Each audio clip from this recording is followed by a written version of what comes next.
तो देखिए भारत के संविधान के किस भाग में हम नागरिकता से संबंधित प्रावधानों को पाते हैं, तो वो है भाग 2। तो आंसर हो जाएगा answer B. Clear? I hope आपको बहुत ही आसानी से समझ में आ गया होगा। अगला क्वेश्चन देखिए, भारतीय संविधान निम्नलिखित में से कौन सी नागरिकता प्रदान करता है? तो भारत के संविधान में एकल नागरिकता का प्रावधान है, जो कि हमने किस देश से एडॉप्ट किया है? तो इसे हमने इंग्लैंड से एडॉप्ट किया है। तो आंसर हो जाएगा आंसर ए। आगे देखिए, भारतीय नागरिकता नहीं प्राप्त की जा सकती। तो यहां पर आपको 4 ऑप्शन दिए गए हैं। आप यहां पर देख लीजिए कि आपको भारत में किस आधार पर नागरिकता नहीं दी जा सकती। तो पहला देखिए, जन्म के आधार पर नागरिकता दी जा सकती है, तो यह ऑप्शन हमारा सही है। देशीकरण के आधार पर भी आपको नागरिकता दी जा सकती है, और किसी भी भूभाग को अगर भारत में सम्मिलित किया जाता है तो उनके नागरिकों को भी भारतीय नागरिकता दी जाती है। लेकिन देखिए, अगर आप भारतीय बैंक में धन जमा करके भारत की नागरिकता को प्राप्त करना चाहते हैं तो इस आधार पर आपको कभी भी नागरिकता नहीं दी जा सकती। तो आंसर हो जाएगा आंसर डी। ओके, आई होप आपको यहां तक समझ में आ गया होगा। आगे बढ़ते हैं। अगला क्वेश्चन देखिए, नागरिकता के लोप होने का एक नियम है। तो देखिए, इनमें से किस आधार पर भारतीय नागरिकता को खत्म किया जा सकता है? तो परिवार से अगर आप बिछड़ जाते हैं तो क्या आपकी भारतीय नागरिकता को छीन लिया जाएगा? बिल्कुल नहीं। देशद्रोह का अपराध सिद्ध होने पर आपकी भारतीय नागरिकता को खत्म किया जा सकता है। तो यहां पर हमारा आंसर हो जाएगा आंसर बी। देखिए, संविधान का आर्टिकल 10 यह प्रावधान करता है कि अगर आप देशद्रोह के आरोप में लिप्त पाए जाते हैं तो आपकी भारतीय नागरिकता को शून्य कर दिया जाएगा। अगला क्वेश्चन देखिए, भारत में नागरिकता की निम्नलिखित विशेषताओं में से कौन सी सही है? तो देखिए, भारत के संविधान के अनुसार संपूर्ण भारत में एकल नागरिकता का प्रावधान किया गया है। तो आंसर हो जाएगा हमारा आंसर सी।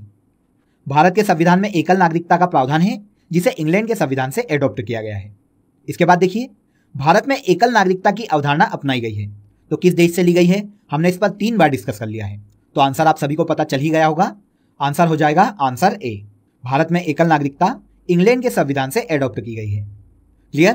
देखिए, बहुत ही सिंपल क्वेश्चन है, लेकिन ये सिंपल तब है जब आपने नागरिकता को बहुत ही अच्छे से समझा होगा। तो देखिए, इसका डिस्क्रिप्शन याद रखिएगा, तो आपको किसी भी क्वेश्चन में कभी भी प्रॉब्लम नहीं आएगी। आगे बढ़ते हैं। एक व्यक्ति नागरिकता के अधिकार कैसे खो सकता है? एक कारण हो सकता है। तो देखिए, यहां पर आपको 4 ऑप्शन दिए गए हैं। इनमें से वो कौन सा कारण है कि भारत की नागरिकता को खत्म किया जा सकता है?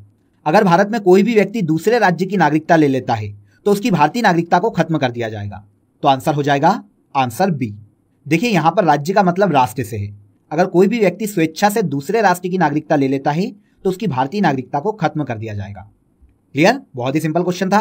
आगे देखिए, नागरिकता प्राप्त करने के लिए शर्तें निर्धारित करने वाला सक्षम निकाय कौन सा है? तो देखिए, भारत में नागरिकता का निर्धारण करने के लिए भारतीय संसद को शक्ति दी गई है, और ये किस आर्टिकल के तहत दी गई है? तो आर्टिकल 11 के तहत। तो आंसर हो जाएगा आंसर सी। भारत में नागरिकता किस परिस्थिति में दी जाएगी, इसका निर्धारण भारत की संसद द्वारा किया जाता है। इसके बाद देखिए, इसी से मिलता जुलता एक और क्वेश्चन एग्जाम में पूछा गया है। निम्न में से कौन नागरिकता के अर्जन हेतु शर्तों को नियत करने के लिए सक्षम है? मतलब नागरिकता के निर्धारण करने के लिए जो शर्तें निर्धारित की जाती है उसका निर्धारण किसके द्वारा किया जाता है? तो वेरी सिंपल, भारतीय संसद के द्वारा किया जाता है। तो आंसर हो जाएगा आंसर डी। देखिए, क्वेश्चन सेम है, लेकिन घुमाकर यहां पर हमसे क्वेश्चन पूछा गया है। तो आप ऐसे क्वेश्चन में बिल्कुल भी कंफ्यूज मत होइएगा। अगर आपका कॉन्सेप्ट क्लियर है तो आप ऐसे क्वेश्चन को बहुत ही आसानी से डील कर लोगे। आगे बढ़ते हैं। अगला क्वेश्चन देखिए, किस देश में दोहरी नागरिकता का सिद्धांत स्वीकार किया गया है? तो देखिए, शुरुआत में ही हमने इस पर डिस्कस किया था। संयुक्त राज्य अमेरिका में दोहरी नागरिकता का प्रावधान है, जहां पर राज्यों की अलग नागरिकता होती है और राष्ट्र की अलग नागरिकता होती है। तो आंसर हो जाएगा आंसर डी। किस अनुच्छेद के तहत विदेशी नागरिकता ग्रहण करने वाले व्यक्तियों की भारतीय नागरिकता समाप्त कर दी जाएगी? तो देखिए फ्रेंड्स, संविधान के आर्टिकल 9 के तहत अगर कोई भी भारतीय व्यक्ति स्वेच्छा से विदेशी नागरिकता को ग्रहण कर लेता है तो उसकी भारतीय नागरिकता को खत्म कर दिया जाएगा। तो आंसर हो जाएगा आंसर डी। चलते हैं नेक्स्ट क्वेश्चन पर। संविधान के किस अनुच्छेद के तहत संसद को नागरिकता पर कानून बनाने की शक्ति दी गई है? वेरी वेरी इंपॉर्टेंट क्वेश्चन है दोस्तों, इसे हमेशा याद रखिएगा। यह क्वेश्चन काफी एग्जामों में पूछा गया है। देखिए, अगर नागरिकता से आपसे क्वेश्चन पूछा जाता तो सबसे पहला क्वेश्चन यही पूछा जाता है कि संसद को नागरिकता पर कानून बनाने की शक्ति किस आर्टिकल के तहत दी गई है? तो वो कौन सा आर्टिकल है? आर्टिकल 11। तो आंसर हो जाएगा आंसर डी। चलते हैं अगले क्वेश्चन पर। अगला क्वेश्चन देखिए, अगला क्वेश्चन मल्टीपल चॉइस में दिया गया है। क्वेश्चन देखिए, भारत का एक नागरिक अपनी नागरिकता खो देगा यदि वह इन 4 में से कौन सी कंडीशन को पूरा करता है? तो देखिए, सबसे पहला दिया गया है भारतीय नागरिकता का परित्याग करता है। बिल्कुल सही। तो यहां पर जो पहला ऑप्शन है वो हमारा सही है। इसके बाद देखिए, स्वेच्छा से अन्य देश की नागरिकता प्राप्त कर लेता है, तो ये भी सही है। तो यहां पर दूसरा ऑप्शन भी सही है। तीसरा देखिए, किसी अन्य देश के नागरिक से विवाह कर लेता है, तो देखिए किसी भी अन्य देश के नागरिक से विवाह करने पर भारत की नागरिकता को खत्म नहीं किया जा सकता। और चौथा ऑप्शन है सरकार की आलोचना करता है, तो सरकार की आलोचना करने पर भी भारतीय नागरिकता को खत्म नहीं किया जा सकता।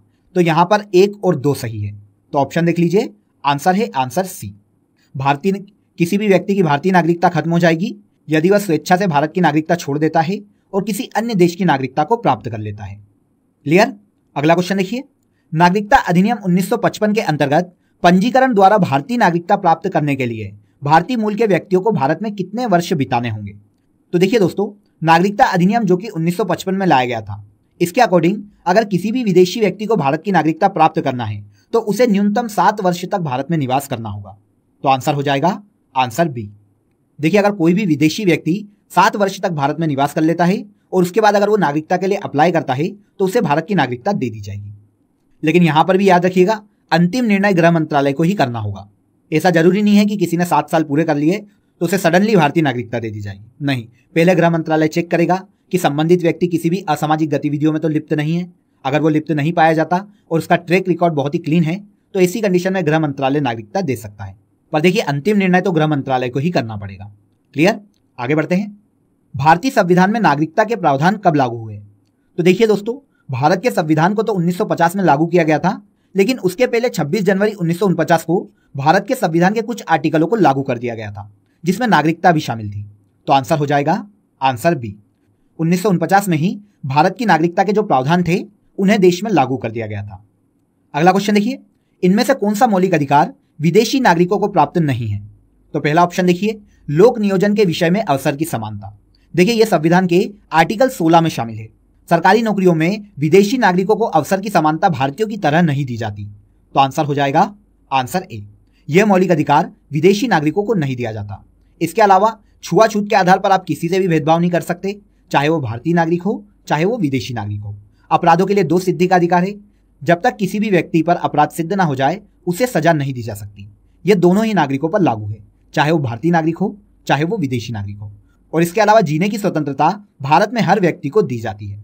तो यहां पर केवल एक ही मौलिक अधिकार है जो कि विदेशी नागरिकों को नहीं दिया जाता, लोक नियोजन के विषय में अवसर की समानता। तो आंसर आप सभी को पता चल गया, आंसर ए। चलते हैं नेक्स्ट क्वेश्चन पर। नागरिकता संविधान के किस अनुच्छेद में उल्लेखित है? तो देखिए संविधान के भाग 2 में आर्टिकल 5 से लेकर 11 तक नागरिकता का उल्लेख किया गया है। तो आंसर हो जाएगा आंसर बी। भारतीय नागरिकता अधिनियम किस वर्ष लागू किया गया? तो देखिए भारतीय नागरिकता अधिनियम 1955 में लाया गया था, जिसमें अभी तक 6 बार संशोधन किया जा चुका है। तो आंसर है हमारा आंसर सी। इसके बाद देखिए इसी से रिलेटेड अगला क्वेश्चन है, भारतीय नागरिकता अधिनियम के तहत कितने आधारों पर नागरिकता दी जा सकती है? तो देखिए भारतीय नागरिकता अधिनियम 1955 के तहत 5 आधारों पर नागरिकता दी जा सकती है। जन्म के आधार पर, वंश के आधार पर, पंजीकरण के आधार पर, देशीकरण के आधार पर और अर्जित भूमि के आधार पर। तो आंसर हो जाएगा आंसर बी। लास्ट क्वेश्चन देखिए दोस्तों, भारतीय नागरिकता अधिनियम में कितनी बार संशोधन किया गया है? तो देखिए भारतीय नागरिकता अधिनियम में अभी तक 6 बार संशोधन किया जा चुका है। तो यहां पर हमारा आंसर है आंसर सी। क्लियर? तो आई होप आपको नागरिकता से संबंधित जितने भी डाउट थे वो सभी यहां पर क्लियर हो गए होंगे और उम्मीद करता हूं कि आपको यह टॉपिक बहुत ही अच्छे से समझ में आया होगा।